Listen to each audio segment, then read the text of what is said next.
നിങ്ങളുടെ favourite shows ഇനി ഒരിക്കലും മിസ്സാവില്ല. ഇപ്പോൾ C5 കാണും നിങ്ങളുടെ ഫേവറേറ്റ് ഷോസ് തികച്ചും സൗജന്യമായി. കുറച്ച് മുൻപ് വരെ ആശാന്റെ നെഞ്ചിലെ പടപ്പായിരുന്നു ഏട്ടത്തിയമ്മ. മധുശ്രീയായി സത്യമ്മ കല്യാണത്തിന് നിർബന്ധിച്ചപ്പോഴും ആശം മടിച്ചു നിന്ന് എന്തിനാ? ശാലിനി അടുത്ത് ഓർത്തല്ലേ?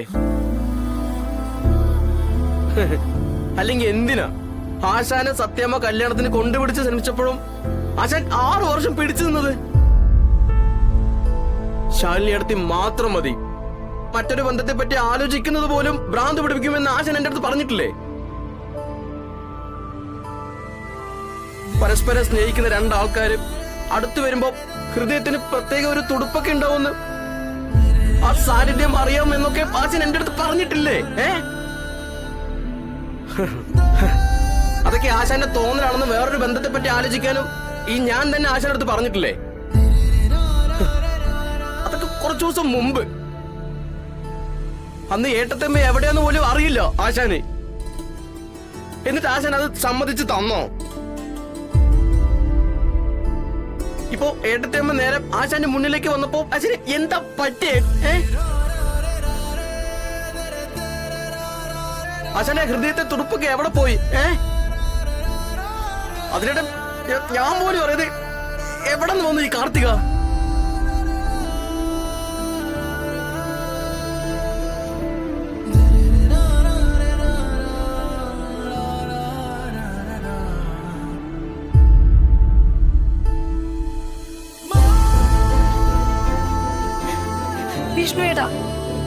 വിഷ്ണുവേട്ടൻ എങ്ങനെ മനസ്സ് വന്നു എന്റെ കുഞ്ഞീച്ചിയോട് ചതി ചെയ്യാൻ?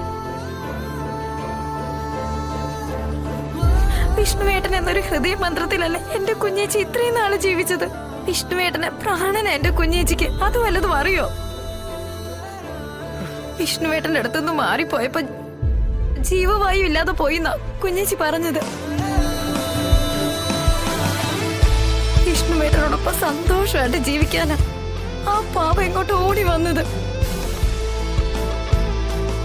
കളക്ടർ ആകുന്നതിന് മുൻപും അതിനുശേഷവും വിഷ്ണുവേട്ടൻ ഈ വീടിന് വേണ്ടി എന്തെല്ലാം നന്മകൾ ചെയ്തിട്ടുണ്ട് കുഞ്ഞേച്ചി. അതൊക്കെ ഇത്രയും പെട്ടെന്ന് മറക്കാൻ വിഷ്ണുവേട്ടനെ കൊണ്ട് എങ്ങനെ കഴിഞ്ഞു? ആ പാവത്തിനെ ഇങ്ങനെ ചതിക്കാൻ പാടില്ലായിരുന്നു. ഇങ്ങനെ ചതിക്കാൻ പാടില്ലായിരുന്നു വിഷ്ണുവേട്ട. ശ്യാമേ, ഞാൻ ആരും ചതിച്ചിട്ടില്ല. ചതിച്ചിട്ടില്ലെന്നോ? പിന്നെ എന്താ ഈ കാണുന്നതൊക്കെ? ശ്യാമേ, ഞാൻ പറയുന്നൊന്ന് വിശ്വസിക്കേ. ഇനി എന്ത് വിശ്വസിക്കാൻ ആശാനെ? കല്യാണം കഴിച്ച് വേറൊരു പെൺകുട്ടിയെ വീട്ടിൽ കൊണ്ടുവന്നില്ലേ? അതിനെ സത്യം അംഗീകരിച്ചില്ലേ? ഇനി എന്താ? എടാ, ഞാൻ പറയുന്നത് കേക്കടാ.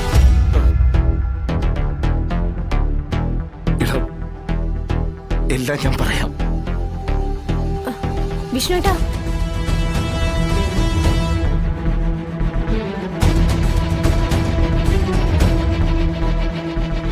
ശ്യാമേ, താഴെ സത്യാമ്മ അന്വേഷിക്കുന്നുണ്ട്. ഓ, അല്ല, പെട്ടെന്ന് ചെല്ലാനാ സത്യാമ്മ പറഞ്ഞത്. ഞാൻ പൊയ്ക്കോളാം, പോരെ?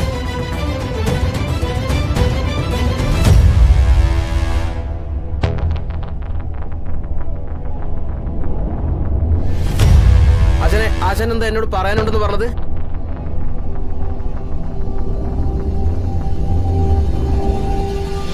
ഡൗൺലോഡ് ചെയ്യൂ C5 ആപ്പ്. കാണൂ എല്ലാ എപ്പിസോഡുകളും സൗജന്യമായി.